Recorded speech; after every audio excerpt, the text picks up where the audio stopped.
Mr. Callan here to help you with Chapter 5, Lesson 2, Laws of Exponents. Before we get there, go ahead and pause, take a look at your assignment, whatever the assignment is, page 123 and the worksheet. Take a look at your answers, pause your video, come on back when you are ready.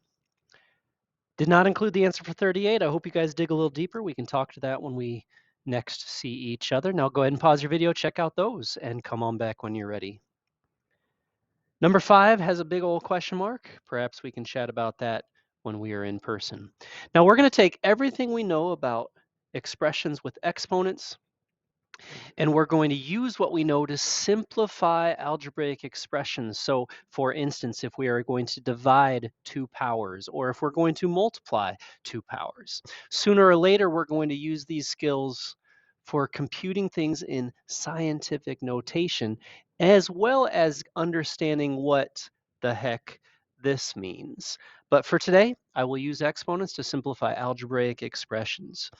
Go ahead, whatever the date is, whatever the assignment number is, pause your video, title your paper, come on back when you're ready for some examples.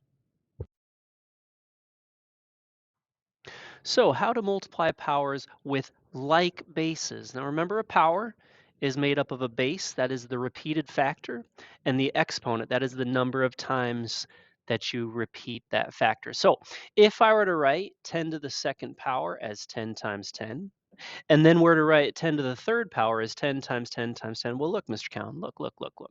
I still see a repeated base of 10, only now I have 1, 2, 3, 4, and 5.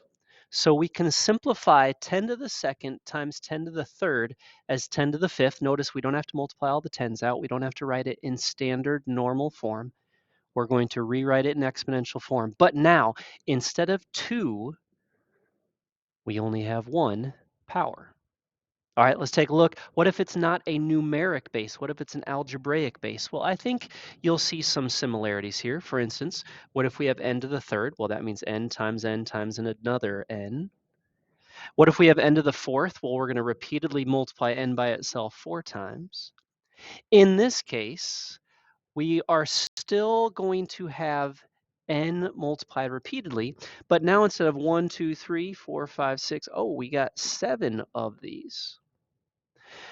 Shortcut, which I'm not a huge fan of, but I feel like a perfect quiz question would be, hey, I'll give you the problem and I'll give you the solution, I'll give you the answer, prove it to me by drawing it out. The shortcut means you can add the exponents if you have like bases. 10 to the second times 10 to the third, we can simply add the 2 and the 3. N to the third times n to the fourth, we can add the 3 and the 4. But please, please, please, folks, I understand that many of you have found that pattern. There really is no addition at all in these problems. Remember, anytime we're multiplying powers, that is a multiplication problem. 10 multiplied by itself repeatedly, n multiplied by itself repeatedly. All right, what if, Mr. Callan, what if this weren't n to the third times n to the fourth? What if we changed it to a division problem? Well, let's check it out. 2 examples here, 10 to the fifth divided by 10 to the third. You will notice that I did write 10 to the fifth repeatedly up top. You will notice that I did write 10 to the third repeatedly down below. But in this case, folks, we are dividing these powers, not multiplying. I want you to think about this. If you have any number divided by itself, 5 divided by 5, 4 divided by 4, 332 divided by itself, what do all those equal? You guessed it, they're all going to be 1. So in like manner, if I have 10 divided by 10, well, I could simplify that, crossing them off and simply writing a 1 up top. I have another 10 divided by 10. Let me use a different color just so you can see here. 10 divided by 10 is also 1. Oh, wait. There's another. Each of those have 10 divided by 10, and that's 1. Now, I suppose we could write this as 1 times 1 times 1 times 10 times 10, but I think we could simplify that. After all, any number times 1 is itself.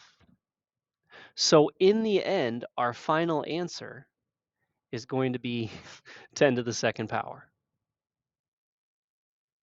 All right, Mr. Callan, what if it's not new numbers? What if it's a variable base? Well, again, you'll notice that I have written out n to the 6th power expanded it out, and then I expanded out n to the second. Now, as long as n is not 0, any number divided by itself is 1. As long as n is not 0, any number n divided by itself is 1. And so we end up with 1 times 1 times n times n times n times n. And of course, 1 times anything. You may leave the 1 as a coefficient if you wish, but you don't have to. Final answer, n to the 4th power. And so I'm asking, are you seeing a pattern here? In this case, we will not be putting those exponents together. Instead, we'll be crossing some off, canceling some out. In other words, subtracting the exponents. 10 to the 5th divided by 10 to the 3rd, we leave the tens, but we are going to subtract the exponents to get a final answer of 10 to the 2nd. In like manner, n to the 6th divided by n to the 2nd, leave the n as its base, but if you know two of them are going to cancel out, then 6 subtract 2 leaves this. But remember, this is not a subtraction problem. It is still division problems all the way out. It just so happens that any number divided by itself will be 1. So you can cross off 10 divided by 10. In like manner, you can cross off n divided by n, or x divided by x, or 14 divided by 14, or whatever the case might be. Folks, that's all we got for today. I would encourage you to actually do the worksheet first. That's going to follow the new stuff. I did want you to review a little algebra. So if you go back to page 137 and do those problems, that's going to help you continue to improve your algebra skills. Remember, we're not really doing subtraction addition problems. We are multiplying powers. We are dividing powers. Can you find the answer? The worksheet actually looks like this. If you want to, you could actually squeeze this out to write, let me go with number 2. You could write 3 to the 4th power times 3 to the 2nd.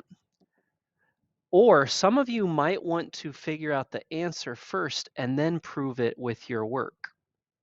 Now, in this case, I see 3 to the 6th power as my answer. So I come down below, I notice letter V. I'm going to cross off letter V. And of course, this is going to help you decide if you are correct or not. The trivia question, China is the greatest number of bordering countries. Do you know how many? If you do this correctly, you should cross off things, and it should be a reasonable answer to that question. All right, folks, that's all I got for today. Take care, do well. Let's grow.